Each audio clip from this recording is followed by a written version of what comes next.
This is episode 5 of the Hightide. Today, I had on Alex and Bryce, a returning guest, and we talked about a lot of different things. We talked a bit about abortion, we talked a bit about some chess, we talked about respect, we talked about gift giving, talked about a lot of philosophical things. It was also pretty wacky at parts. We all had a little bit of a buzz. There was one part where you'll notice around 30 minutes in or so, there's a bit of an awkward cut. Again, I don't really do much in the way of editing for these, but if something gets brought up that a particular person or the whole everybody involved is not the most comfortable with, then I will willingly take that out, and that is what happened to have taken place in this episode. You'll hear me mention at the end of the podcast. I'm opening it up to other individuals who I don't currently, talk to. If you have an interesting story or an interesting person or a fan, and you want to be on the podcast, shoot me an email. The email is hightidepodcast420@gmail.com. Serious inquiries only, please. And as far as the end of the podcast, we ended it a bit earlier than I anticipated, but we played some chess, and we had some pretty good chess games. Alex beat me 3 times, and I beat him twice, and yeah. Hope you guys enjoyed this one. As always, don't forget to like, comment, and subscribe. Hey guys, welcome to episode 5 of The Hightide. It's your boy Ed here today. Today is a returning guest, Bryce. He was on episode 1, and a new guest, Alex Ragone. What are you guys up to? Recording new podcasts. Moment. Okay, Drinking a couple brewskis. Yeah, about the same. Enjoying this rich beer, Michelob Ultra here. A finer upper class beer, for sure. I'm drinking the usual myself, Angry Orchards. Yeah, and I'm 420 friendly, so I will be indulging in some dabs today. I wish I could be 420 friendly. I'm so sorry for that, sir. Yeah, I'll watch it on. I'll watch it on because I wish it was me. Mm-hmm. Blow some smoke in your face like you're a fucking cat. No, that's rude. I wouldn't do that. So what's the first topic for today? So we're all vibing out in upstate New York, and let's talk a little bit about upstate New York, where we currently live. So we're in Plattsburgh, and I would say this is mostly a fucking party town. A lot of bars and shit. Kind of I don't know. It's a pretty limiting place. What are your thoughts on this, Alex? Pertaining to specifically what about New York? Or upstate New York? Well, before this started, you were talking about, like, the self-destructive shit that goes on up here. I just feel like we're limited in resources. At the end of the day, what makes a society is a group of individuals. The more people you have, the bigger the community. The more resources you have. Unfortunately, I think we are products of our environment, and we lack those resources that say other geographics may have, like say inner cities or cities in general. What's your input on that? Yeah, that's true, man. Like, if you really think about our town, we live in Plattsburgh. There's not really shit to do up here, man. Not at all. I disagree with that. There are some things, but compared to like a place like New York or LA or even like Albany, even Burlington, like there's a lot of shit to do in Burlington.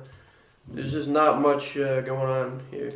Yeah, all there is to do up here is like I said, like a lot of nature shit, like skiing. Fucking everybody up here skis. Fucking hunting, everybody up here hunts. Fucking. Well, let's look at. What do you guys consider upstate New York? A lot of people say it's like the northern. It's like the Adirondacks. Right? Man, I live on the Canadian border. It doesn't get much more upstate than I that. consider anything like north of like Albany, probably. Because Albany, shit like that, you start kind of getting into like central New York. I'd agree with that. I'd have to say, my perspective, personally, I'd say upstate New York is Albany and up. Yeah, for sure. Can we agree that Albany's inner city, though? Yeah, we're in the fucking sticks, more or less. Albany's definitely inner city, I feel like Plattsburgh meets the bare minimum qualifications to be considered a fucking city. So this is technically a city, but like, this ain't no city. It's a city when the city's here, and what I mean by that, and I don't mean that. College. Yeah, dude, like when college is here, College. 100% the population dramatically increases. Probably which is awesome. triples. Probably Oh, triples. absolutely. 100, yeah, absolutely. Well, let's look it up. What is the population? Well, I mean, dude, the college I wanna campus is say like half the fucking. Plattsburgh was city. like 19,000, but I may be very wrong about that. Yeah, look it up. Fucking Plattsburgh is, I don't know. Got good and bad experiences from Plattsburgh. I mean, if you're looking for prostitutes, it's probably not the best place to come. I mean, No. that's bad. A lot of hookers have been adding me on Snapchat lately, man. Stop. Not gonna lie, I'm dead Stop. serious. He says stop. Dead serious. So the population of Plattsburgh as of 2018 was 19,438. And now I'm gonna look Is up that Plattsburgh a State College. How many Plattsburgh students are there? Yeah, what's the population of, an average semester, say, in year 2020? Be current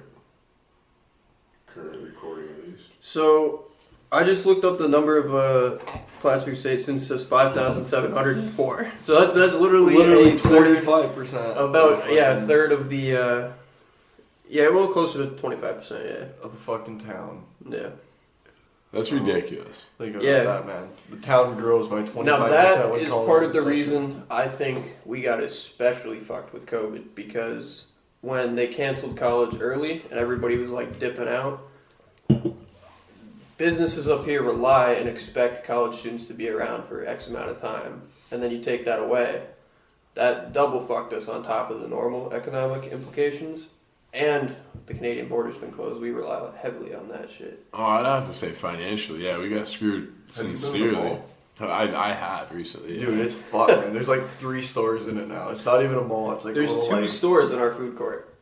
Oh, I didn't know that. I haven't been Yeah, to there's it. 2 fucking restaurants. It's Sabaro and Chinese place. Yup. Yeah. Oh, that's Juan's. That's. And then, dude, we got Target, Best I Buy. can't remember his name. I think it's We have Juan. Target, Best Buy, some like sports memorabilia shop, and then there's like one other fucking store in the mall. It's like it's not a mall. It's such a sad excuse. I mean, for a malls mall. were kind of a dying breed before COVID, but I think COVID's that final straw for a lot of fucking man. malls, man. For sure. Everything's going online. Everybody orders things off the internet. Yeah. One thing I will say about Plattsburgh is that there's not the most to do. There are some things, like you were talking about, there's a lot of nature-oriented stuff. One thing I will say that is kind of nice, but kind of sucks in a way as well, is that when you look at where we're pretty close to Montreal. We're pretty close to Lake Placid, pretty close to Burlington. We're not terribly far from Albany, even New York City, really. So we're kind of surrounded by a lot of areas where there's a lot of shit to do. But, if you don't really have a car, or you don't have, the time to go make a whole day of something, it can kind of really suck. Like, there's nowhere, like, you can't go do a lot of shit in town. Like, obviously, that's a what lot I'm of shit's thinking, closed with COVID. But even prior to COVID, there's a bowling alley, there's a movie theater, there's a handful of bars. And that's about it. I can't really think of anything much else. Our mall's pretty much dead. So it's like, if you live in upstate New York, you like bowling, watching movies, and getting drunk. Like that's a weekend right there. If Yeah. not that, you're working. Yeah. That's part of the reason too that they put Chick-fil-A in Plattsburgh. We recently got a Chick-fil-A up here in the last couple of That years. shit's always busy. It's always busy. And I hate it. the reason that they put that here as opposed to like some other town like around here is that Plattsburgh is kind of the central hub of like all the little surrounding towns. of all the surrounding shit up here. Yeah, for sure. I mean, like I live up in Shazy, and like I'm literally like 5 minutes from the border, and like a fun weekend is like, hey, let's go to fucking Plattsburgh. Let's go like walk around there. Yeah, there's a lot of hiking spots and shit around here too, and I'm a big fan of hiking, but you gotta remember too, it's dark out at 5 p.m. right now. Oh man, It's like that for so most of the cold year. out, dude. Too. we get winter like 9 months out of the year up here. Like, it's fucking horrible. It's so cold all the time, and I hate the cold. So it's like, fuck skiing, fuck all that shit, man. Like, I want to like go outside and like play basketball or something. Yeah, and also too, all the hiking and shit up here. You can only hike Poca Moonshine so many times before it's... it's an amazing view, don't get me wrong, but you can only hike Poca Moonshine so many times before it's, like, kind of... Did you go to do that shit in fucking... So, not to cut you guys off, No, I've been trying to figure this out. So, I've been going to this Chinese store since I was a kid. Because, I think it's important that we give them a shout out. Okay. Because it was one of those... Hometown. Make sure it's somebody that deserves a shout out, man. Absolutely. I'm all for shout outs, but only if they deserve it. Absolutely. So it was one of those two restaurants in the mall. And out of all the Chinese stores, they're going 25 plus years strong in Plattsburgh, which a lot of businesses, I feel There was two. One was really shitty, and the other one is fucking really good. Oh, yeah. The one that's really good. It's been there forever. Yeah. It's right there in the corner. And so I'm assuming it's still on the stuff, because like you said, like all the other ones are fucking closed. Right, yeah. But one was really good, and one was like, even the management, they were all assholes. That Oh, yeah. No. That I don't think that was a Chinese. That was like a Japanese. It was like Thai or something. Yeah. It's like, I don't even think it was. But anyways, I mean, it was definitely, a restaurant for sure in the mall. But it wasn't this restaurant. And I know that their name is, I believe, I don't know for certain, but I think their name has changed a couple times. But it's showing the China Cafe. And it's so Flaming Walk has now. So it was the Flaming Walk. And it's now the China Cafe, and they're freaking delicious, dude. The Chan clan. Their parents have ran it, and now their son, I believe, is going to be taking over But I want to give a shout out to the Chan clan and your wonderful food at the China Cafe. So shout out, well given and well deserved.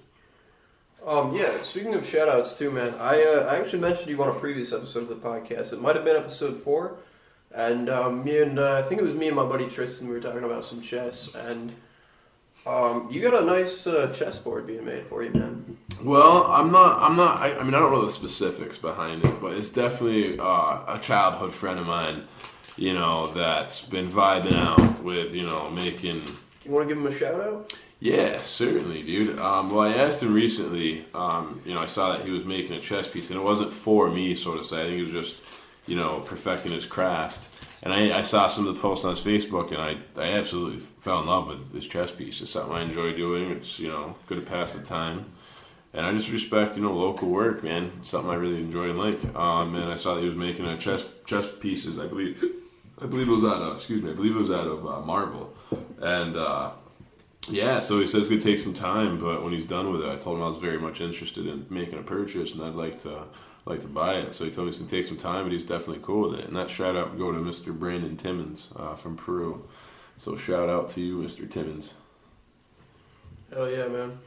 You gotta respect people that take the time to hand make shit, Absolutely, dude. Especially like a chess set. I don't know. That's just one of those things. Like the typical glass board is nice, it looks fancy and shit, but I don't know. I like the handcrafted, really nice, Oriental type shit. Well, I mean, I think a lot of that bases down to one's morals, principles, and values. It's something like this. I used to do concrete for a living, and I participated in the wall being built for that tractor supply in Champlain, in upstate New York. And, I was able to see it from literally 6 courses, which is 6 layers of cinder block.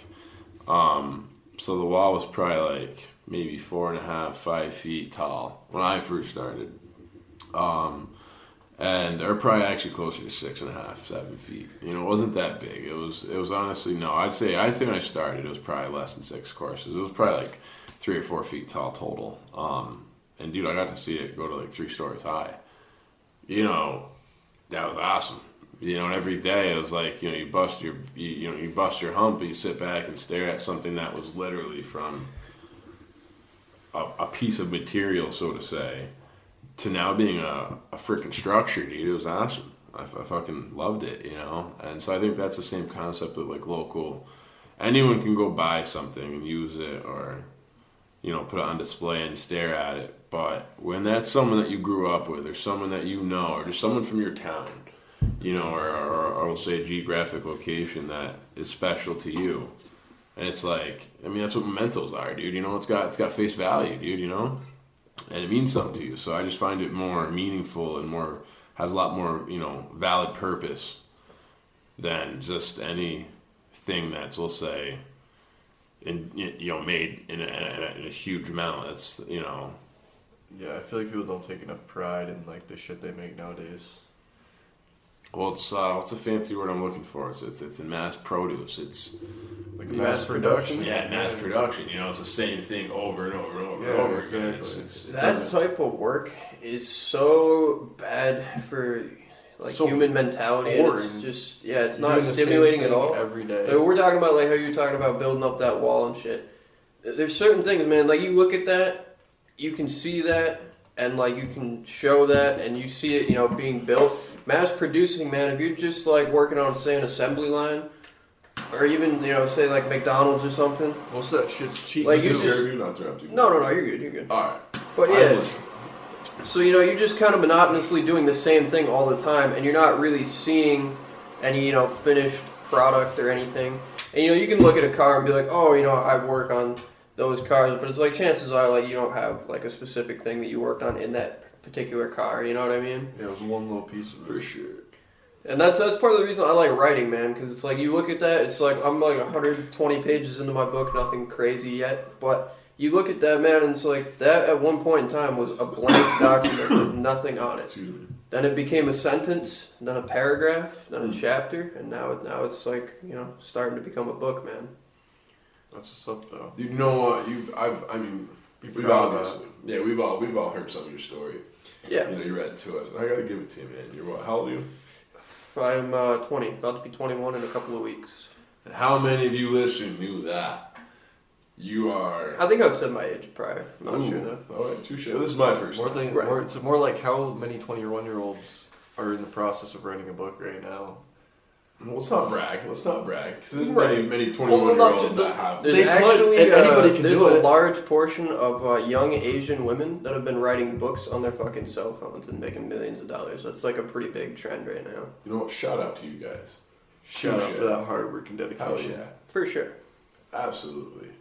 Now, all you gotta do is listen to this podcast and find Eddie Spaghetti's info. And Eddie Spaghetti. Send him the instructions, please and thank you.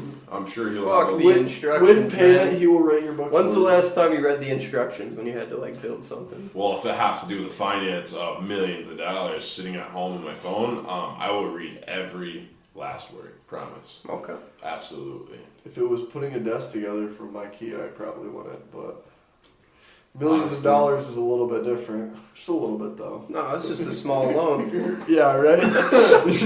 Well, y'all think that I'm fitting to go hit up these. You said, where is this at? In China? Where were they at? Yeah, I believe so. I don't know. We talked about that in one of my writing classes about a year ago. So we gotta. So what you're saying is we gotta hit the books and do the research on Saying this. I need my cell phone and a blank document. I think it's fair. Millions.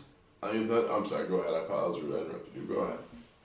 You're good. All right. So what I was gonna say is I really wasn't sorry, but I have a problem interrupting people. So I try really hard to not do it, but I'm working on it.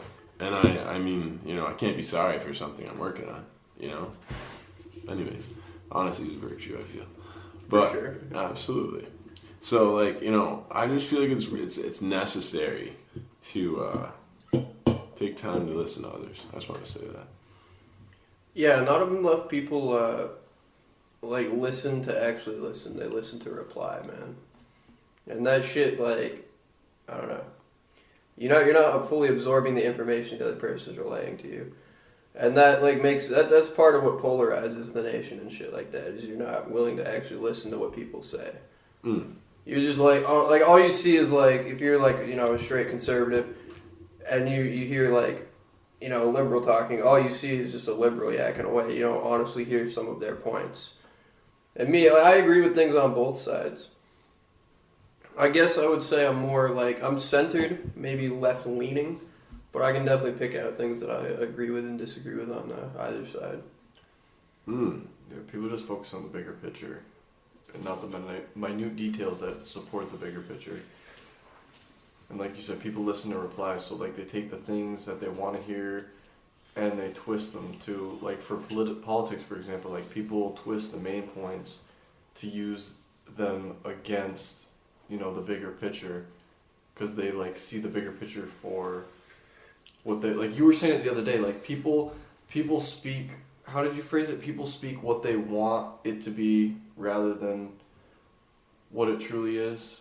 You know what I'm talking about? Yeah, I don't know specifically what words I use, but I know what you're talking about. Yeah. Yeah, like that's what I'm getting at. People call things for how they want them to be rather than how they really are.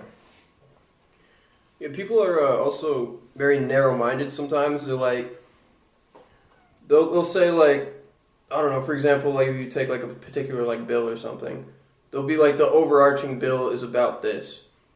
And then, there's several things in there. Like, for example, I brought this up before, I'll bring it up again. The bill that banned flavored vapes in upstate New York. Well, actually all of New York, right?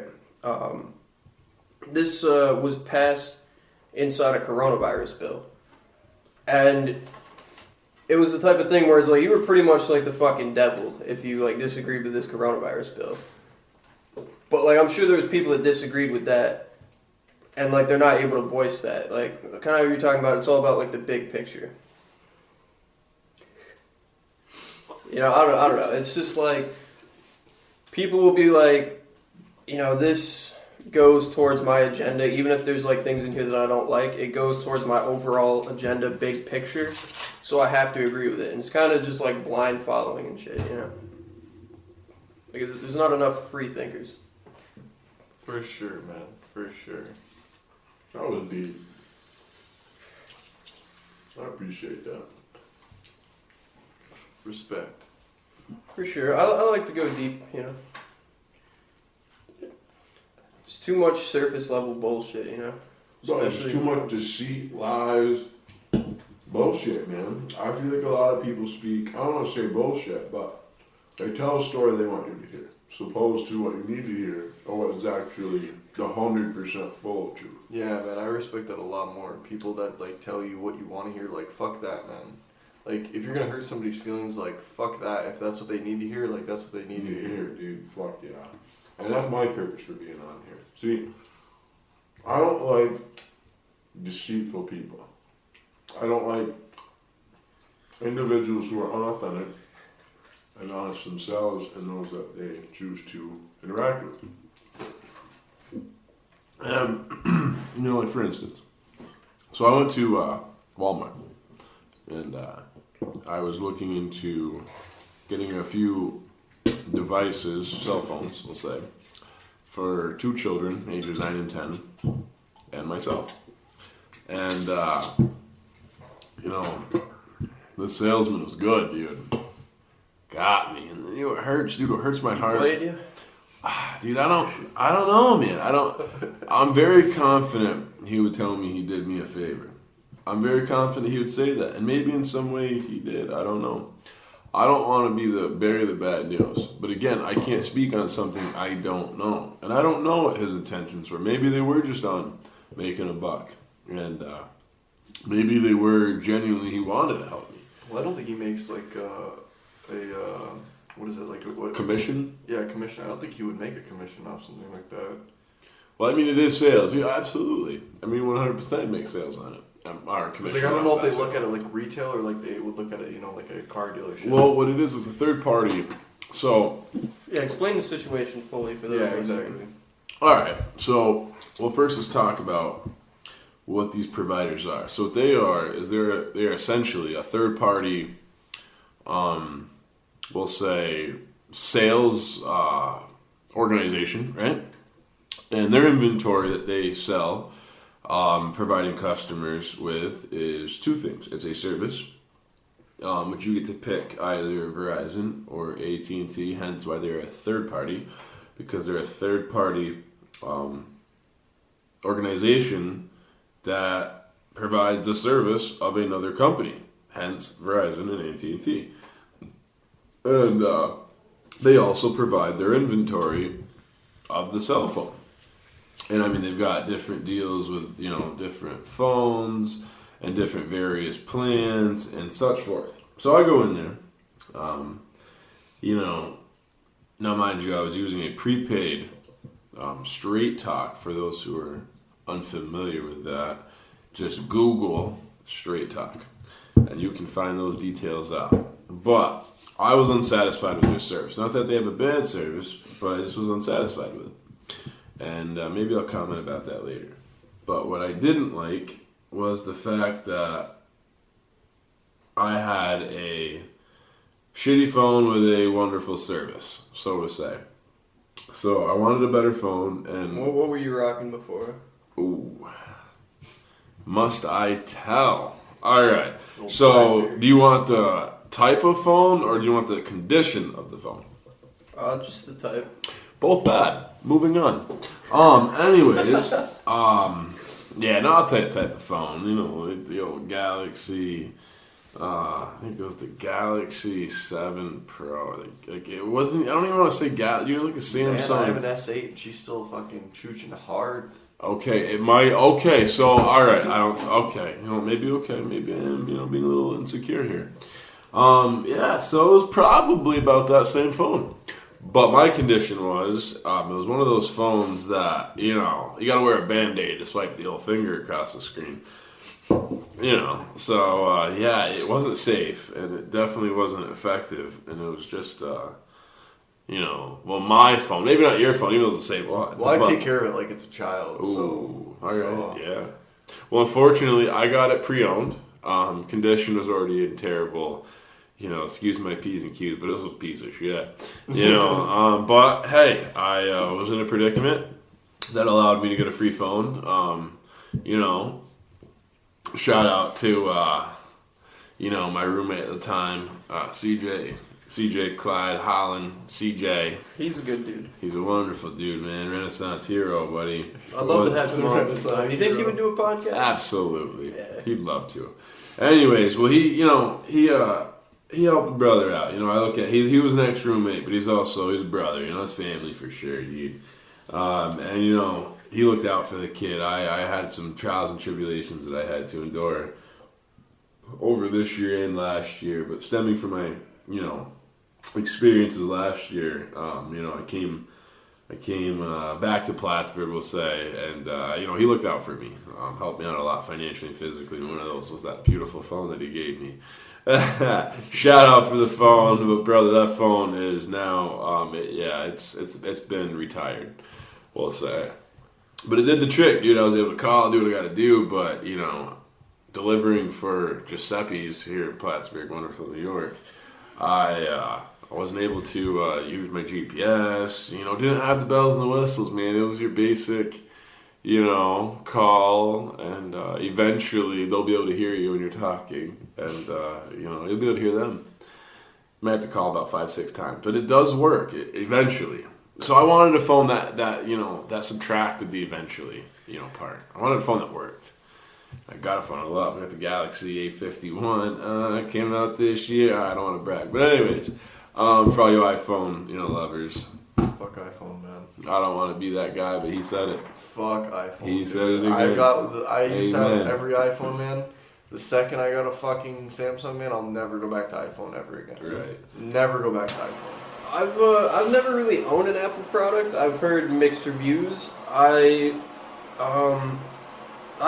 wanted to make the switch at one point, but the thing was Man, that my whole right there. No, yeah, this is a Google Pixel 3 that I'm rocking right now. Ooh, yo, Google Pixel. Yeah, but I don't know. I was gonna make the switch, but everyone in my family always had Android. And it was a whole new operating system. And when I got this phone, for example, all my shit just like transferred over. All my pictures, all my shit.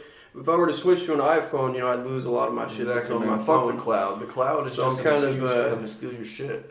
I'm kind of committed to Android. But maybe eventually I'll make the switch. I'm not necessarily opposed. Right. I don't want to recant my full statement, but I do want to, I feel like respect is a big thing now. And maybe, one of these podcasts, I feel like we could have a whole podcast just on respect. I do.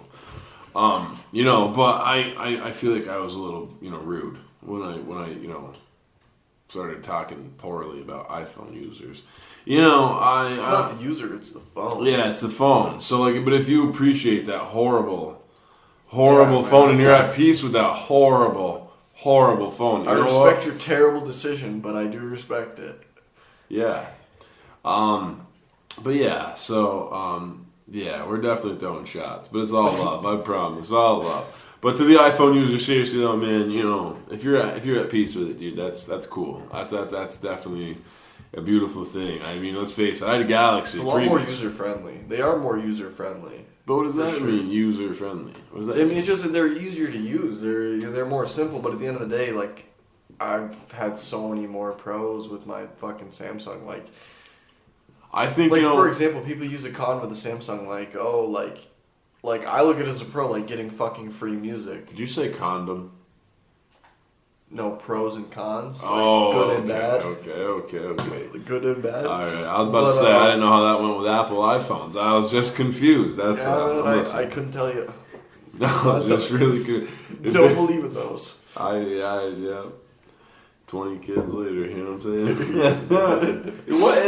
saying? What's your guys' views and opinions on, like, I mean, girlfriend earlier was, you know, saying her P's and Q's at how she feels about abortions and all this other stuff. You know, now mind you, Say abortions? Yeah, Okay. and you know, she's a mother of two. You know, she got 9 and 10-year-old. They are wonderful kids that got the horrible, you know, mouth of a trucker. But you know, listen, they are. I mean, overall, no joking aside, they are good kids. But you know, I just I don't know. I guess that's a topic that I feel is definitely worth talking about. What's your guys? I mean, as men, you know, we're all young men here in our 20s. What are your views about, you know, abortion? You know.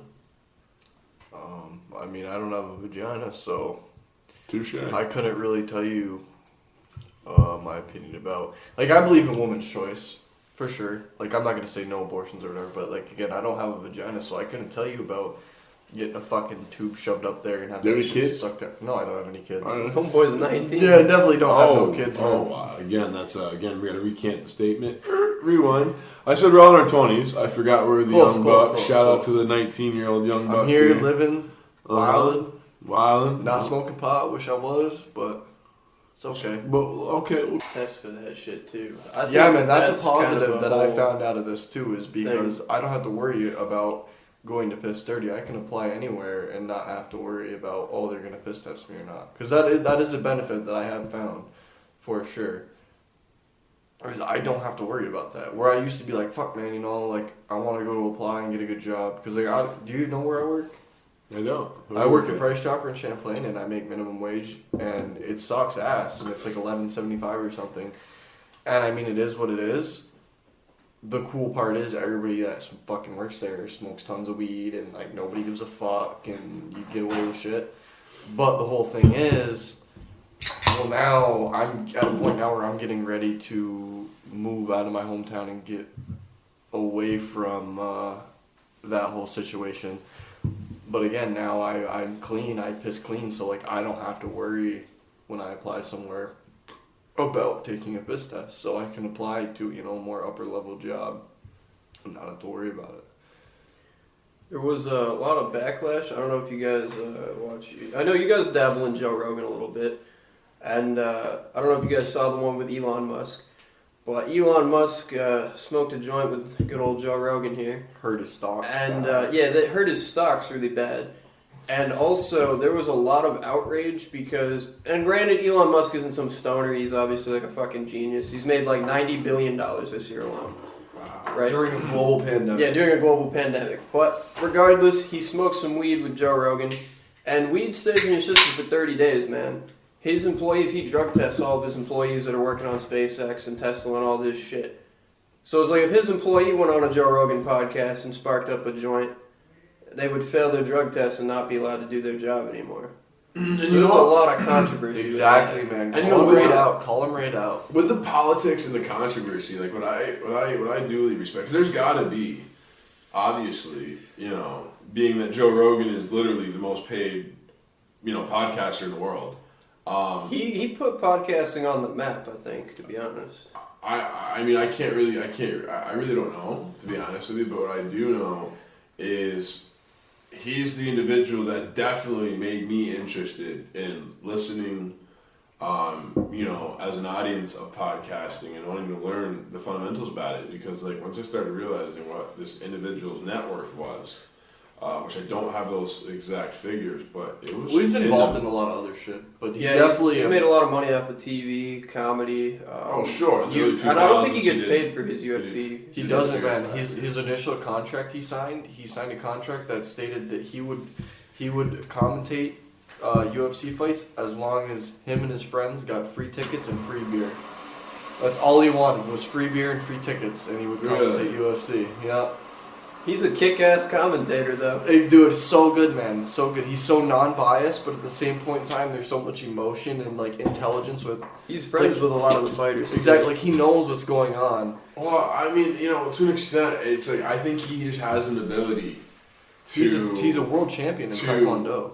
To make you feel, he was really good at like just being friendly and really being, He's a people person. He is, he's just a social person. Like, I mean, looking back to his earlier episodes of Fear Factor, in the 2000s, like, he would literally be having, the boyfriend would be up on top, doing something crazy, and he'd be talking shit and just be doing what he does, and, like, it's like on one hand, is he flirting with the girl, or is he just really, And then the guy would come, and I think he'd just be silent. But dude, he'd be just as persistent with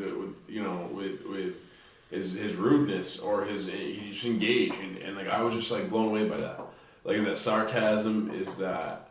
But it's just that's just Joe Rogan interacting as Joe Rogan. That's what Joe Rogan does. It's his personality. And it's like, he's very opinionated, he's very open. If Joe Rogan's got something on his mind, dude, you're going to know about it with him. You're going to know about it when he's telling you with a blunt in his hand or a pen, signing a freaking contract as a businessman. Like, you know what I mean? Like, you can literally see this individual in so many different, perspectives, so many different elements. You know what I mean? Like, I could see Joe Rogan with a tie-dye on smoking a blunt or a doob and taking bong rips. But I could also see Joe Rogan in a tux in court, like buying real estate, like doing, just doing big things, like not even real estate, but like just business shit. Like, I don't know. I don't know. I just find it really people are multi-layered, man. And like back to kind of what we were saying before, like people don't really look at a lot of things. Like Bryce and I actually had a pretty interesting conversation earlier. We were talking a little bit about our days in retail. And I'm currently unemployed, but I was a manager at Dollar General for about a year. And, like, it would bother me sometimes so much because, like, there was so many times, right, where I would go out of my way to, like, help customers. Like, out of my way, like, not my job requirements, like, the whole 9 yards. Like, I don't know, like, I would see, like, an old lady, like, struggling to, like, do something, and I'd help her, like, fill her cart with water or whatever it may be. But then, there was times where I've got a line out the fucking door. I'm by myself, the only employee there, manager running the store. And, somebody would come up and need help. And I'm just like, I'll get to you when I can. And they'd get unbelievably pissed off, start freaking out, start just being a straight asshole, making a fool of themselves. And just shit like that sucks, man, because it's like you don't look at the big picture. People also don't read the room enough. I feel like that's a thing too. Like, I don't know. Clearly, like, I'm busy and, I don't know. And it's like, little does that person know, like, 9 times out of 10, like, I'm going to go out of my way to, like, help somebody. But in that moment, like, I can't. And it's just like, that's the same thing with the internet, man. Like, you could be, like, a really phenomenal person and you have, like, that one, bad thing you did. Like, for example, whether you agree or disagree with it, I'm not really going to say whether or not I agree or disagree with it, but you have, like, these people that, I don't know, 20, 30, 40, 50 years ago or whatever, now they're like a politician. They may be doing some good, maybe doing some bad. And they're like, oh, this person had blackface on back in the day. Yeah, okay, that's racist, but maybe back in the day it was a bit more accepted. And, that's all they're remembered by. There's like certain things, like it's just, people get chalked up to just like this one particular event or this one particular thing, and it's like you were talking about with Ragone and whatnot. People are fucking multi-layered, man. They are. I mean, it's just like I find it unique, man. I find it so interesting. I'm not gonna give an opinion on whether I like it or dislike it, but I find it interesting, to listen to people's perspectives on marijuana, or to listen to a perspective on, maybe us right now sitting around on a table having a podcast, drinking a couple of beers and smoking dabs and taking vape rips like freaking this Hightide over here. Let me buy the strawberries and cream. I'll buy this whatever it is. Strawberries and cream is the best My guy vape over flavor known to man. It's delicious. It is. Absolutely. Hyde needs to make that shit an actual juice. Man, these are the best vapes I've ever fucking gotten before, man. But remember now, New York State is banned from adults enjoying their and again I'm not giving the rather I like and dislike an individual's opinion about the vapes, about anything. I find it interesting, people's perspectives on especially on like what they consider, the good Samaritan, and if you look at it, what if I asked you, Ed, if I said, or even Bryce, if I said, what do you consider a good Samaritan? What would your guys' just out of curiosity? Someone who cares about, not someone who cares about themselves, but like the greater good of others. And that's what I was gonna get at is people who care about other people. You know what I mean? Like Ed is a prime example of that. You know what I mean? Like he a lot of the times puts other people first. You know what I mean? Caring about other people. And satisfying somebody else rather than your own needs, you know what I mean? Caring, you're more happier to see a smile on somebody else's face than your own face. And I don't think there's really a wrong answer, with your opinion about a good Samaritan. You always need to care about yourself, and self-care is very important. But at the same point in time, caring about somebody else too. See somebody, for example, is going through like a hard time or whatever. Taking 5 minutes out of your day or whatever to do something for somebody else. Like at the end of the day, that'll probably make you feel better, honestly, about yourself. Right.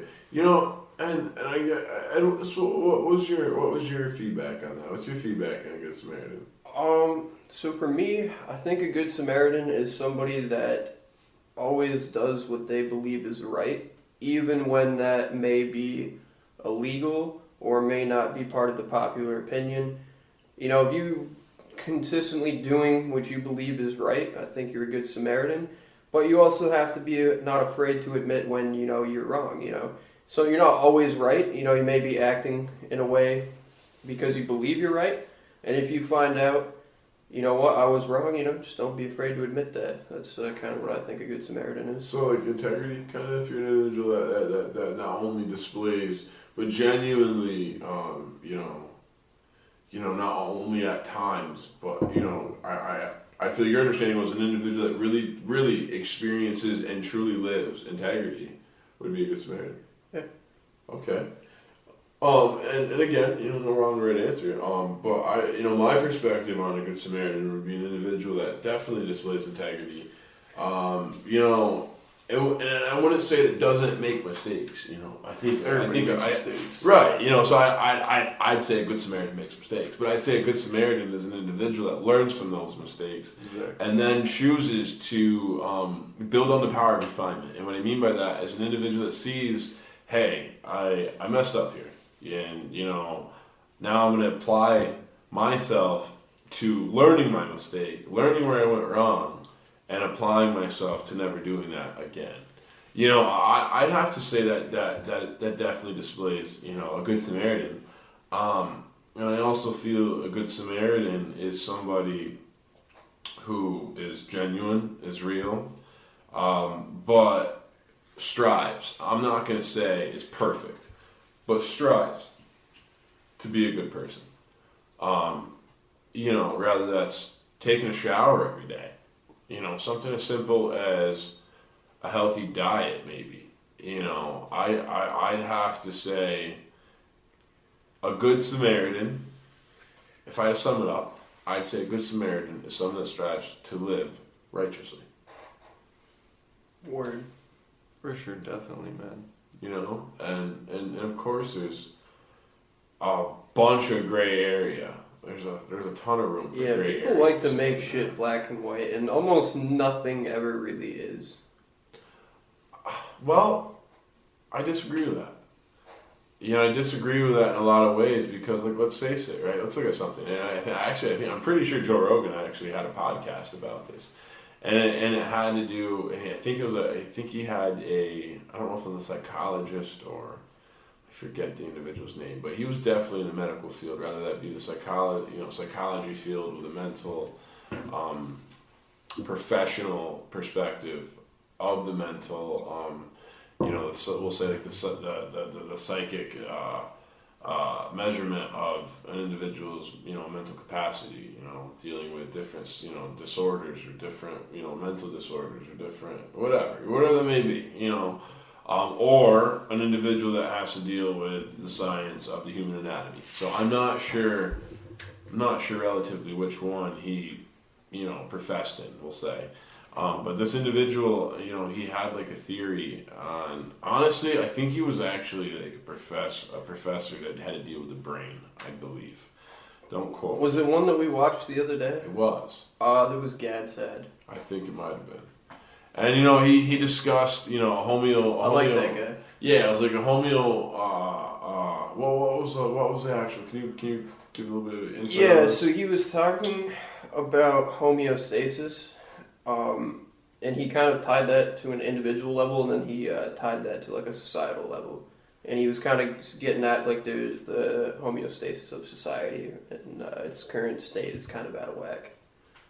Okay, what was Joe Rogan's perspective on it? Remember, he tied in a lot of what I'm talking about now. Can you give a little insight about that? Man, I watched so many of those. I don't specifically remember what his perspective was on that. His perspective, what he was talking about that night was he was discussing how an individual takes a definition from a word. Oh, okay. And makes it their own. Yeah. Do you remember? I'm trying to remember what he was. Yeah, so he was saying, I believe they were talking about the term violence, if I'm not mistaken. It was. And he pretty much said like that people tend to make, not even just people in general, but society tends to add connotations to certain things like violence, like, and like there's a different level to it. He was talking about people spitting in people's faces as opposed to punching them, and then that person, has potential to fall, hit their head on the concrete, and fucking die. If you're gonna label certain things as violence, like that entails a lot of connotations that people have and definitions. It's like changing definitions of words to fit different societal trends and different things, and that can have a lot of bad implications.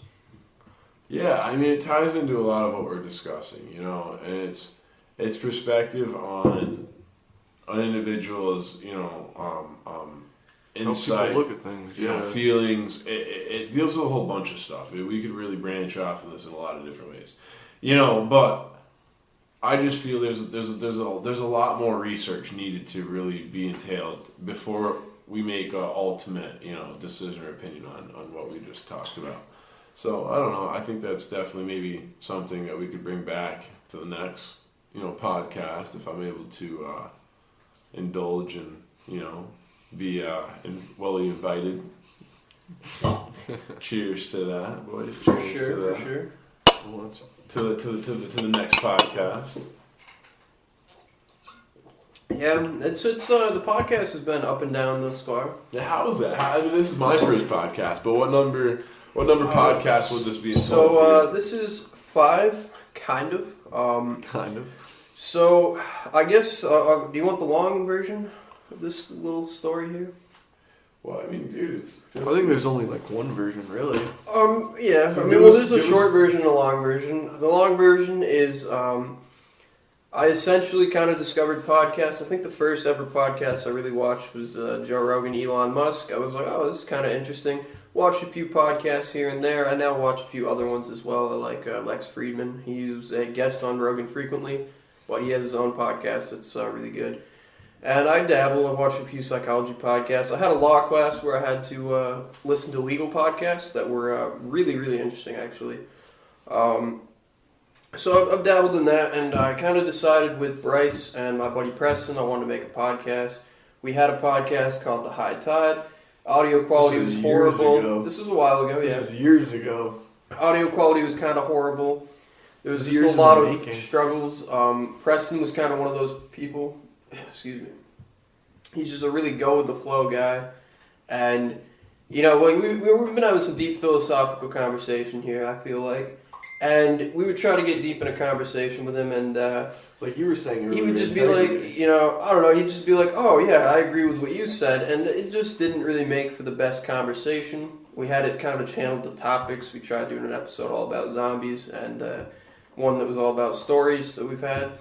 Okay. And it just didn't really flow the best. It wasn't what I was trying to do. We all kind of lived in different places. We're all a little bit different stages in life, and it just didn't work out the best. And, you know, I'm taking a lot of different classes in school. It gives me a lot of humanistic perspective. You know, I've got anthropology, psychology, political science, and sociology. And, you know, I really just enjoy talking to people. And especially nowadays with the crazy shit that's going on with phones, how polarized people are. It's just nice to sit down and have, you know, an actual conversation.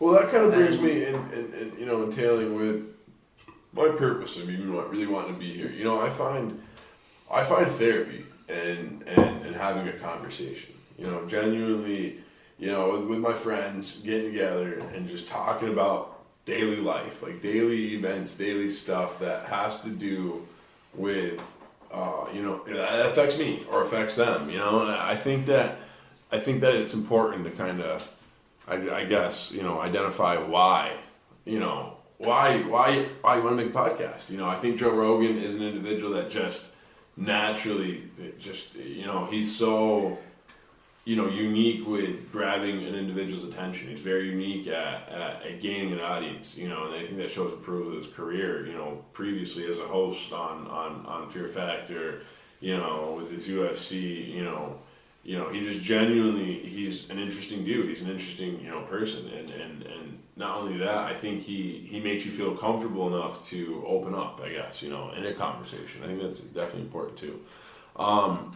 But I have to ask, what's important to you? Like, what made you want to start doing podcasting?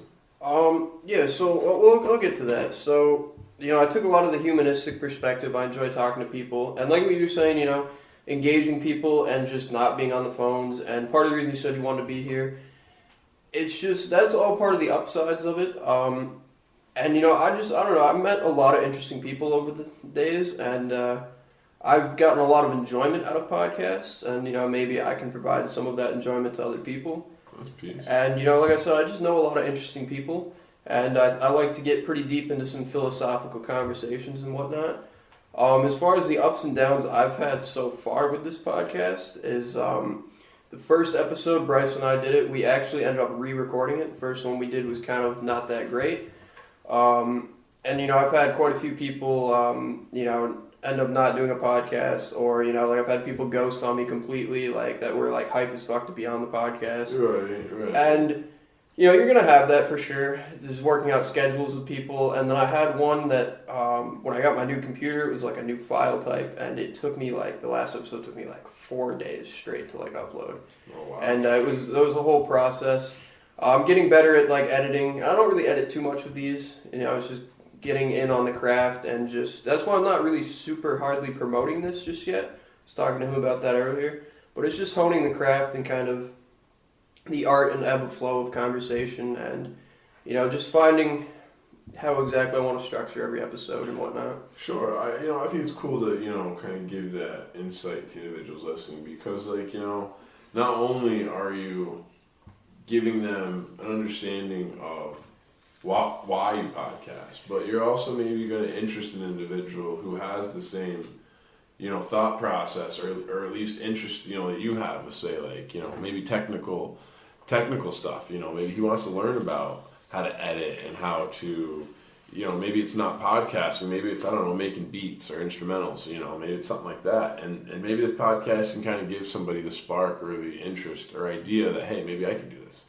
I think it's, my purpose for doing it, is definitely, I'm not going to say to sit here and preach or be a teacher, but if my story or if my, my thoughts in the moment can spark an idea for somebody, like each one teach one, but if I can just spark that one person to do their own research, they overheard us talking about a topic that made them interested, and that's why I think it's also important to state if you know something and give reference to it, but it's important to me to expose society or, especially the youth to something other than just iPods and, games and YouTube that's watching other people play games.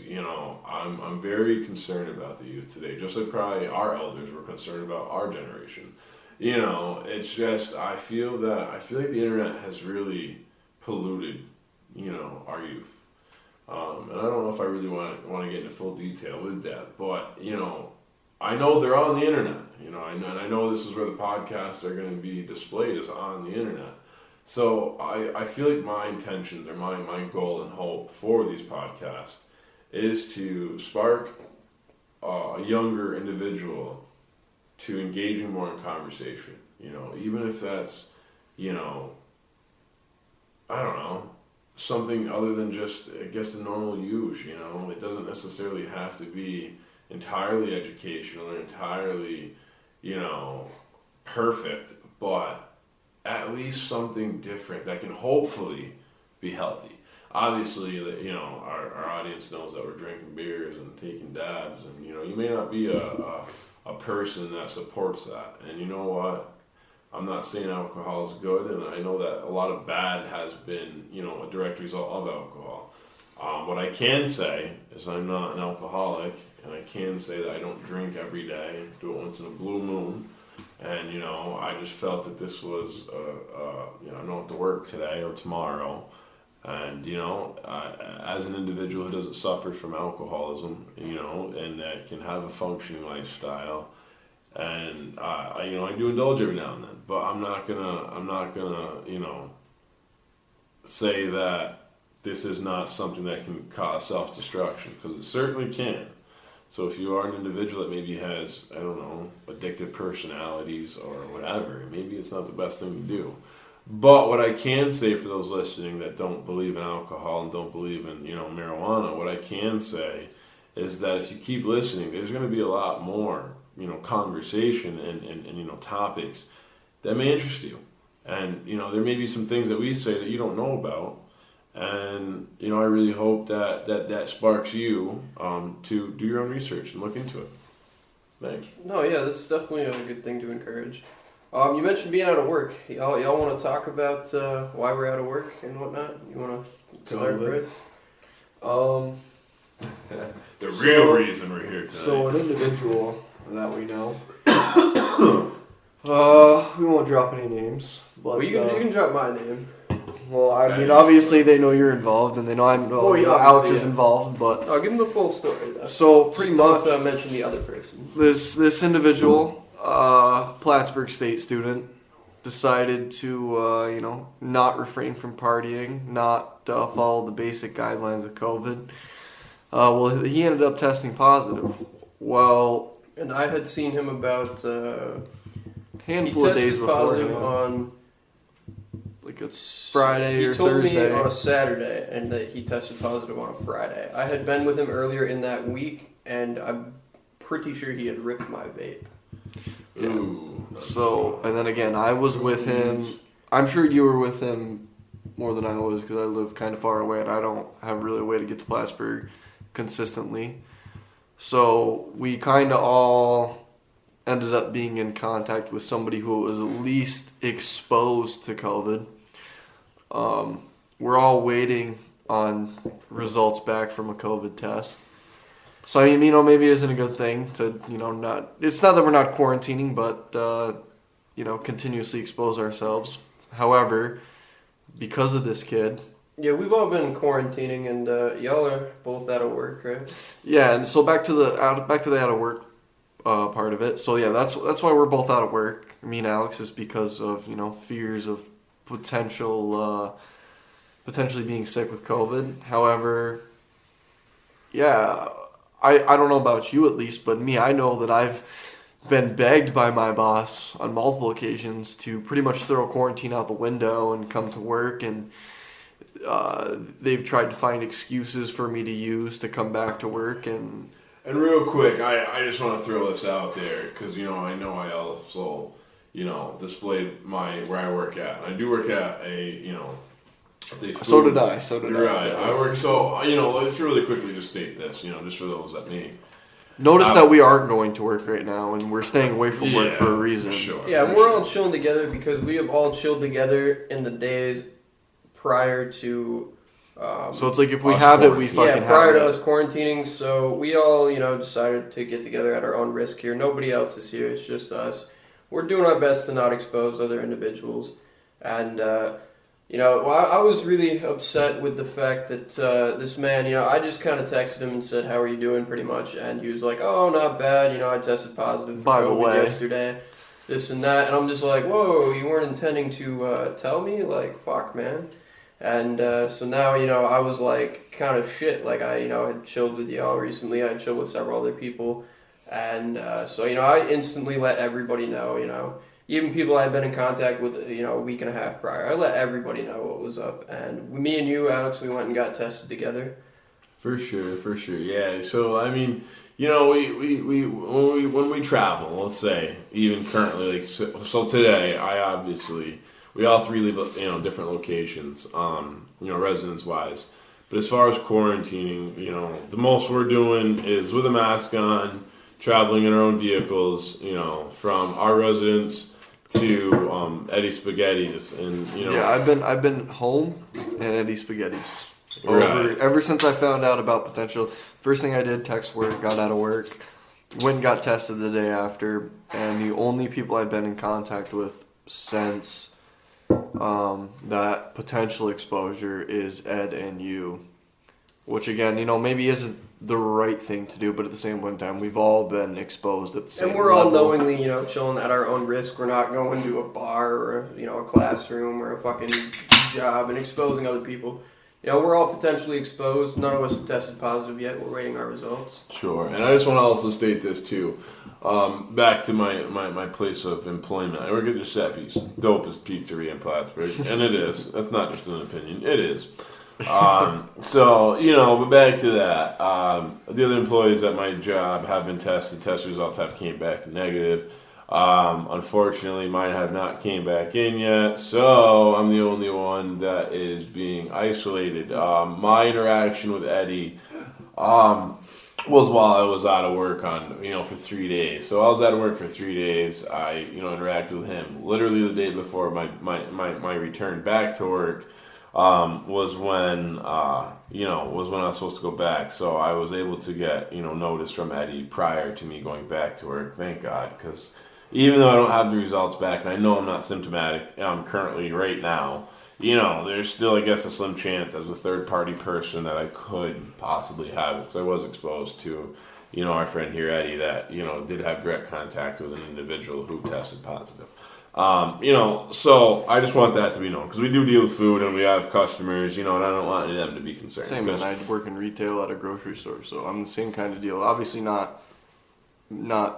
cooked food or whatever, but I'm still could be selling products to an individual, and if I'm touching their products, well, then I could be potentially causing them harm. Absolutely. Exactly. It's dealing with customers. You're interacting with people on an everyday basis. So obviously the best solution is to isolate. I'm just grateful that I know that the employees at Giuseppe's didn't get exposed to me, and I know that, and I feel safe about that. So I think it's also important that that people know that too. So just to give you, I guess, resolution and reassurance, don't be discouraged.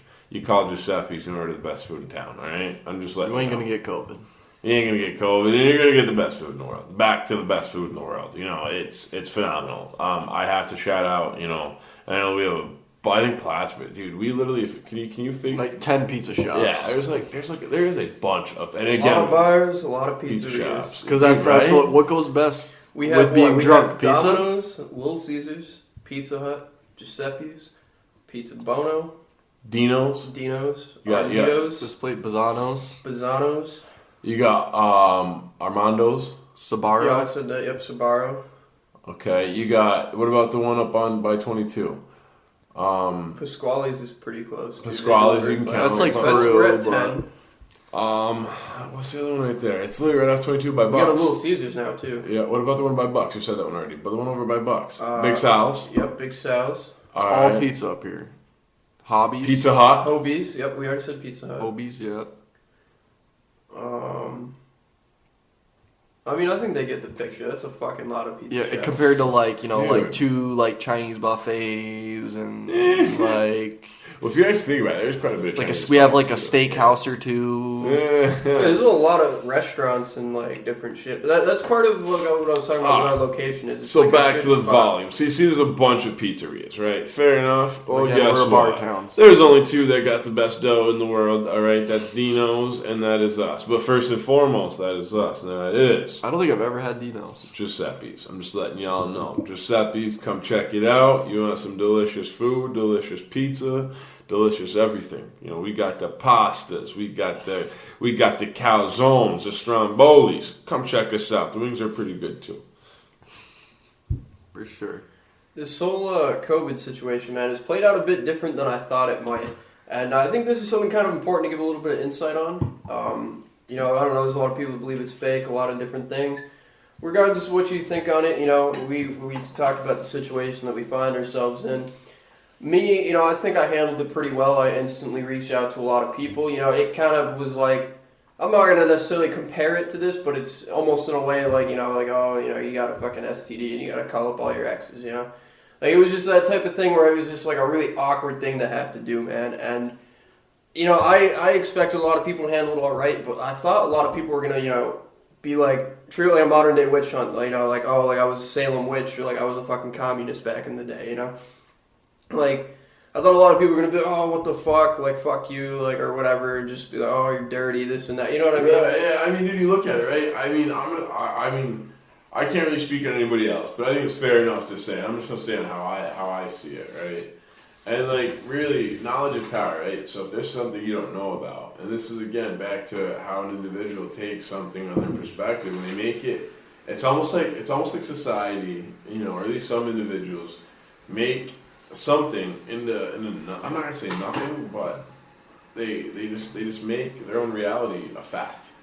And that's where it's incorrect, is because there's facts, and then there's things that are not facts, right? And you got an individual, like, that you hear an STD, and it's like, dude, that is anarchy. Like, that's ludicrous. I don't have any STDs. I don't really know too many people that do, but I do have friends that do have STDs. And like, I remember how I first thought about it, when one of my best friends was telling me he had an STD, and I was like, dude, I'm gonna be honest with you, dude, I ghosted the kid for like 3 months. I wouldn't even talk to him. And it's like, because you get like that, like, ew, you're gross, dude, that's gross.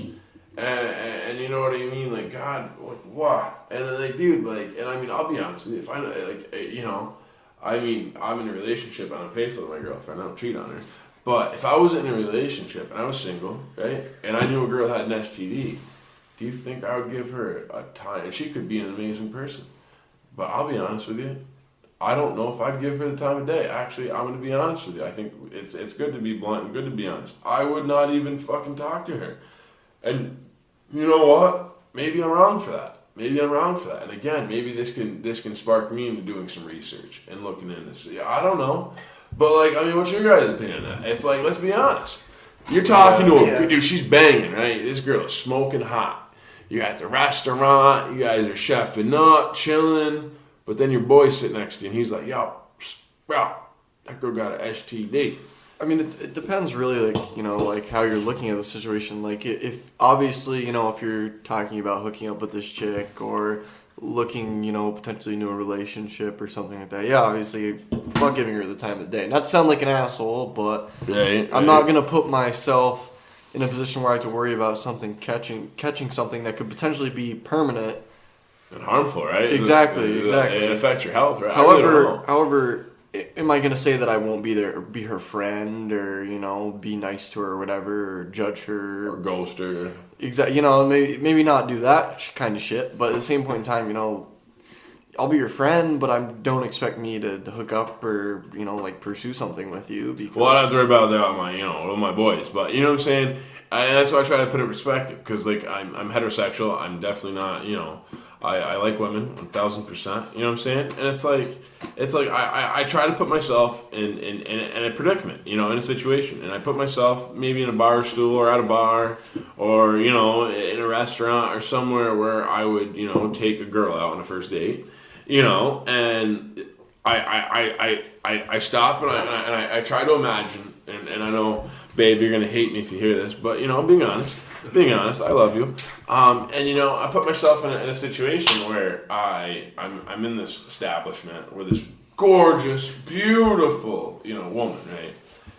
And then someone tells me she's got an STD. Or let's make it more real. Let's make this shit. Let's go further with this. You're cuddling in bed, Netflix and chill, right? I mean, all generations know this. Netflix and chill. All right, so I'm Netflix and chilling, right? It's a first date, you know, we're at the house chilling. We got clothes on, gentlemen and ladies. We got the clothes on, all right? So we're chilling, Netflix and chilling, right? You know, a little poochy poop kicking it with us and stuff.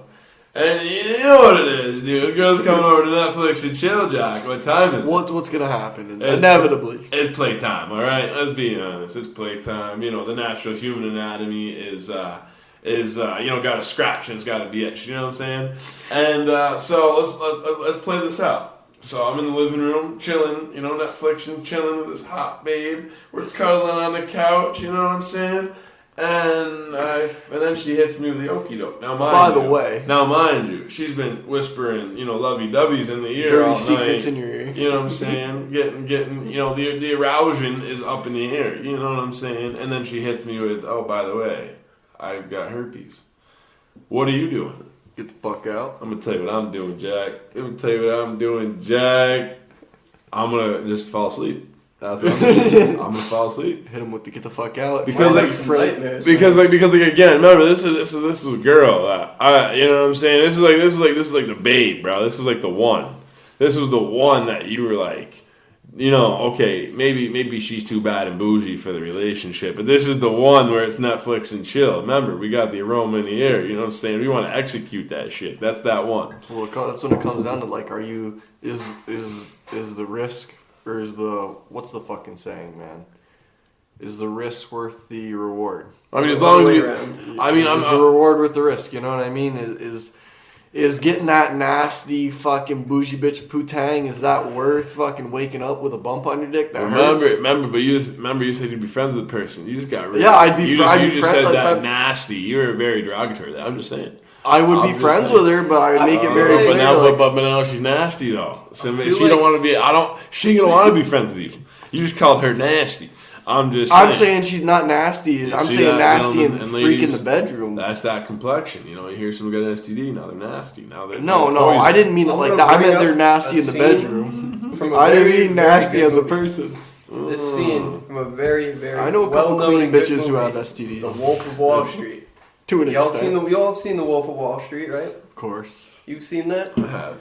You remember when that guy's like sees that chick and he's like, that chick is so hot, I would let her give me AIDS. You remember that? That's dedication. I don't know. That's I'd a go that far. Person. That's dedication. That's a sex addict. But now let me like check this out, right? Let's look at this something. I mean, this is ludicrous. This is a little above and beyond, right? But we're gonna look at it. We're gonna look at it though. I'm curious. I woke up, started the day with a couple Quaaludes and a couple wines. And you know what I'm saying? And like, I guess the reason I'm interested in it, right, is because like I was that person that had Bryce's perspective. You got STDs, you a dirty motherfucker, right? But check this out though, right? Check this out though. I've got close friends, dude, like really, really close friends, and I'm not gonna put their name out there, but like when I tell you, like one of my childhood boys, dude, like we were talking Supermans, dude, like my boy's got STDs, and I'm gonna be honest with you, he's got herpes, and like when he told me that, dude, it really, like, fucked with me, dude. It really, like, I was like, dude, if I fucking, like, you know what I'm saying? It's the boy, you know? You slap hands, go fist bump, you know what I'm saying? Smoke off and smoke cigarettes up, you know what I'm saying? Like, dude, this is, dude, like... Well, there's a difference between fucking, like, genital and... So, like, I felt like, dude, if I even, like, look at you, I'm gonna catch herpes, bro. Like, so, like, I was ghosting my boy, dude, and, like... But that's a lack of knowledge on the topic, though. That's where that comes from. And that's where these podcasts, dude, when you're in, like, shit can be scary, man. When you're in a state of fear, like, logic kind of goes out the fucking window. But see, and that's where I understand, like, what he's saying is our natural instinct to fear the unknown. And, like, you know, and this is, like, when he broke down to me. Like, he literally reached out to me. And he sent me a bunch of, like... It wasn't even like, hey, bro, what's up? It wasn't like, you know, why you ghosting me? No, dude, my boy sent me straight, like, you know, like, references to research on my own. And then he sent me a message. And that message was relating to my gross complexion of an individual with STD. Now, I will say this. I will absolutely 1,000%. And this is speaking as if I were a single man. And I'm not. You know, I'm in a relationship. So I don't cheat. And that's not who I am. I used to as a kid. I'm a grown man. And I really hope you younger youths, you know, I've heard some young 10-year-olds, you know, talk about punani this and punani that. Slamming them up. You know, and like just talking foul about these little young women. And you know what, dude, I think every boy, you know, every generation's done that. But here's my hope. Yeah, I've been there, done that, man. But for you youngins, you learn, like you were saying earlier, man. Learn from your mistakes, right? Dude. You know, y'all did a 180. What I mean by that, y'all did a 180 back in the day, dude. My parents, or not even parents, we'll say my legal guardians, you know, dude, these ones had to like beat me up to bring me in the house. You know what I'm saying? Like we got told by dark you're home. You know what I'm saying? If not, dude, woo, that ass was getting blistered. Now check this out, right? Nowadays I got to fight with these youngins to stay outside. They don't want to go outside. Y'all want to stay inside and play on the iPad and, you know, shoot the ooly boo-boo watching somebody else play video games. I don't get it, dude. I don't get it. I'm not going to give you my opinions other than I don't get it. But what I will say is this. You know, I hope for the best for you youngins. You know, I was going somewhere, dude, but I got to be honest, man. These Mickey Ultras. They get to you, man. They get to me, dude. Younger generation, stay off the booze, man. You see what I'm saying? Stay off the brain, booze. man. But, dude, seriously, I really hope y'all younger generations, man, know how to treat a woman. Not even just treat a woman, dude, but just treat a human being, dude. You know what I'm saying? Be a good person, man. Be a good person, dude. Don't be treating these. Don't be calling no woman a bitch. Yeah, dude. You know, stay off. You talking about these bitches? Nah, you're talking about women. Yeah, like Bryce talks about bitches, dude. You know what I'm saying? Yeah, I'll get the fuck. But listen, remember, gentlemen, and ladies, we spoke about this. My boy's 19. You know, man, like I said, I fucking played that role, dude. I fucking played the women, man. Fucking cheating and that scumbag shit, dude. Been there, done that. But it's like you said, it's about learning from your mistakes, realizing that you're not better, man. What my boy was saying early, integrity, dude. Do something that is the right thing to do, or at least strive to do the best that you possibly can. When no one's looking, dude. That's integrity, dude. I learned from our mistakes, man, because. Like, I got cheated on. I'm not going to drop any names or anything, but I got cheated on, dude, and it puts into, like, man, I felt like a piece of shit. Let's talk about this unfaithfulness, dude. You know, I feel like my boy's got, you know, low-key in his feels with this. Like, this is passionate. Me? No, man. I ain't getting my feels with it, man, but, like, straight up. Tell me your story. Alright, so no names. Let's hear about it. So, no names. So, there was a fucking handful of women, man. There was one point in my life, and he knows about this very well, dude. I was dating, like, 3 chicks at once, man. Like, straight up dating 3 chicks at once. Player. And not even no, bro. And I'm not saying I'm a fucking player. I'm not saying I'm a punani slayer, nothing like that.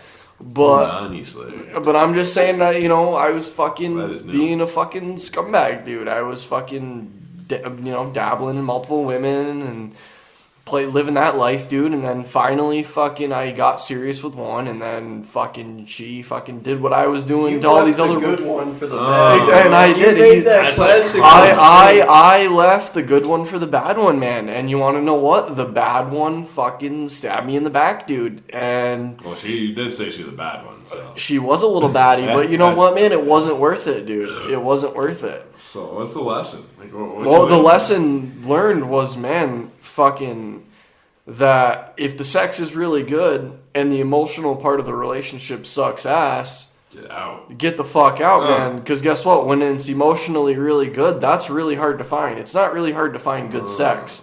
It's a lot harder to find someone you emotionally connect with and are happy to spend your time with, and someone you call your best friend. I think they're equally important, personally. Yeah, you need to find a balance, of course, but at the same, what I'm saying though is I gave up something that was emotionally super strong for some good ass pussy, man. And you know what, man, that good ass pussy was not worth the fucking heartache. It wasn't, man. And it wasn't heartbroken or nothing like that. It wasn't a long relationship, the whole 9 yards, but it taught me, man, fuck good pussy, dude. That's not even okay. Let me hit the brakes. Let me hit the brakes and flip her in fucking reverse real quick.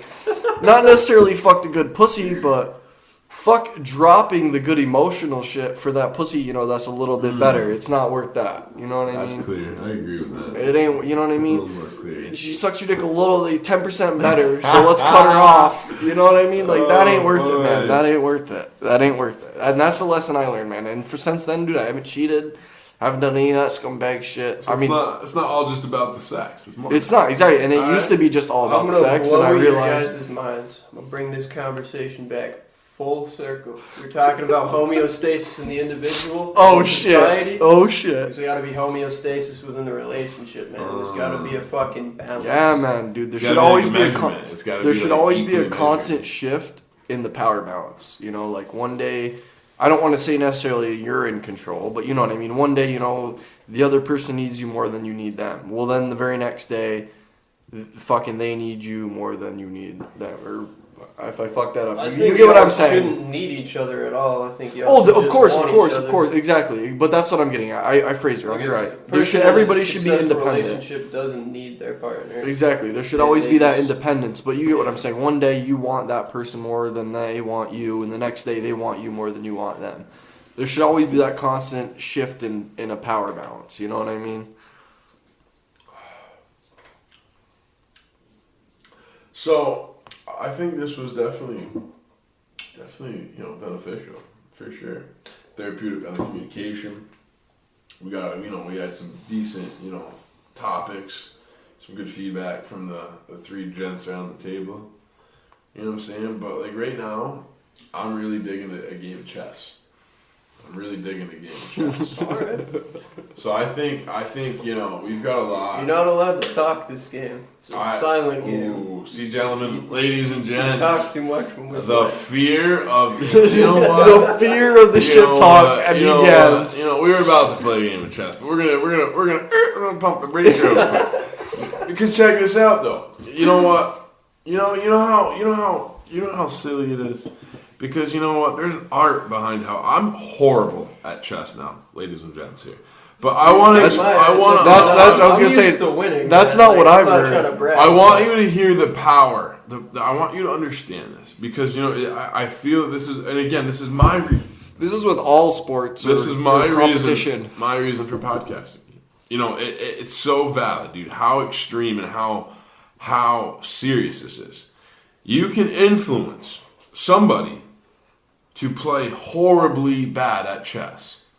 Any competition. I think it's confidence too. You're very confident when you step on the chessboard. Yeah, dude. There's so many different. We could talk all night about the berries that you're influencing. That you are.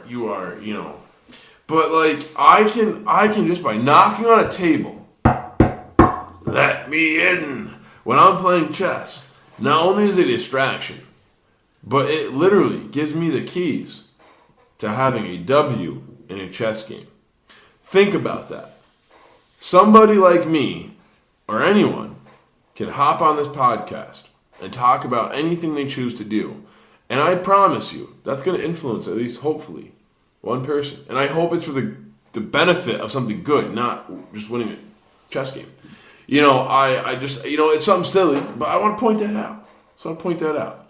Because you know what? The younger generation, will kick back and watch YouTube and hear these, adults talking and swearing and doing things that they think are cool. And you know what? We're talking about fucking up a game of chess.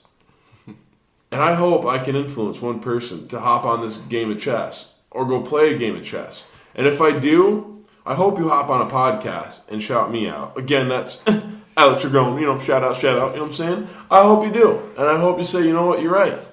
Because, dude, it's just the power of a conversation to influence. But let's influence for the right reasons. You know what I'm saying? Let's play some fucking chess. Hold on. Before we end this, I got one philosophical question that I'll ask. I want us all to answer, and then we can call it a night. My philosophical question for y'all. And this is a question I've debated in the past, not on the Drum roll, podcast, please. But this question is, do y'all think gift giving is selfish sometimes? Like, can gift giving be selfish? If it's not thoughtful. If you're doing it for like a numerical value of currency or whatever, no. But if you thought about it and was like, this person, this would mean something to them, this would go a long way emotionally for them, then no, it's not selfish. However, if you're like, oh, well, I'm going to have the most expensive gift at the party and I'm going to ball out on everybody, well, then you're being selfish. You're doing it for your own, and you're doing it for yourself. But if you're doing it because it's going to put a smile on the person's face you're giving it to, well, no, it's not selfish at all. I would have to answer with something a little bit more simple with, well, it depends on the intentions. But that's what I'm getting at, though. Right, and I agree with that. And I hear, and I would. To sum that up, as far as what the brother Bryce is saying, and I agree with that. It's based on the intentions. I think gift giving, well, first of all, I think an individual that is apt to make a good gesture for another individual, I think that's an awesome, teaching. I think it's an awesome thing to but I do believe that there are such, I do also know that there are, other circumstances or intentions, we'll say, that could, turn that answer from being a positive thing to being a selfish thing. So, and maybe that selfish thing isn't necessarily bad. It could be for a good reason. You know what I'm saying? But yeah, I think there are definitely, ways that an individual could give something to somebody as a gift, and it could be, determined as being selfish. Yeah, I do. I'll take it a step further. I like what you're saying with intentions. I agree with all that. And I also think you have to factor in intentions as well as perceptions. Because even if you're the most, well-intended, you give the most well-intended gift, right? But that person could perceive it as a way, that is not how you meant for them to perceive it, They could feel obliged to return the gift as a favor. They could also potentially feel like you're giving it to them to almost buy their love or affection as well. So someone knows, right? Their intentions are, I'm gonna give you this gift that costed me $5 or even say $100. I'm gonna give you the gift, right? And I know in turn I'm gonna receive the fruit is gonna be sweet. I know I'm gonna get 1,000 times better. You know what? That's selfish as fuck. Great example. Yeah. Selfish as fuck. Yeah, I debated that pretty heavily in one of my anthropology classes a while back. That's something I've been meaning to bring up on the podcast. Thought this was a good one to bring that up on. Like right now, I'm being the bearer of bad news, and I'm fucking ending this podcast to play a game of chess. That's what the fuck I want to do right now. Man, that's selfish as fuck. It hasn't been a super long podcast, but you know what? It hasn't really been a lot of bullshit, man. It's all been pretty legit, and I think this is a good point to end it. Y'all have anything you want to say before we hop off? Have a good night. Enjoy the podcast. Listen, as my boy Alex said. I hope this podcast inspired one person to go out and do something new, learn something new, change themselves for the better. Not drink, not do drugs, but for the better. I'd have to say that I appreciate you, Ed, for having me on. It's my first For sure, podcast. man. I appreciate y'all coming on.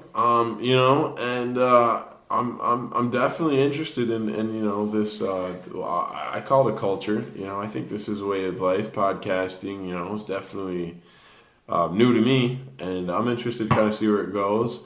I do want to say one thing real quick, and it has nothing to do with our topics tonight, but it has to do with podcasting in particular. There's two good brothers of mine that are doing podcast on. One is doing podcast on. He's a public speaker. He's also a founding father of an organization and outreach program called Higher Achievers. He's an NYU student. He's an individual that has a bunch of information, and he's just overall a wonderful person to listen to. He's also doing a podcast. I don't have his info right this very second in hand. I do have it, but it's not here at this location. I'm gonna get it. So plan on me having a second podcast with my boy Ed, because I wanna get him out there. And this is a brother from the inner city. Both of them are. One's from Albany, one's from East New York in New York City. And they're two brothers that are both formerly incarcerated, and you know what? They completely transformed their lives. And I'd really, really, really, really, really like for the audience that I talk to check it out. Listen to them, see what even if you're not an individual that, can relate to their story, I can assure you are an individual that can gain something from their story. And with that, I say peace. All right, and one last ending note from me is always, I hope you guys enjoyed, and like they said, I hope you guys learned something.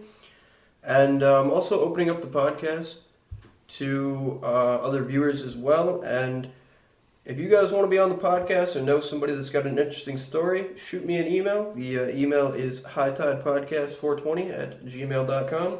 Shoot me an email with your story, what you'd want to talk about, and I'm open to face-to-face or Zoom meetings. Real quick, I just want to state, I'm going to let Eddie end it off real quick after I finish this.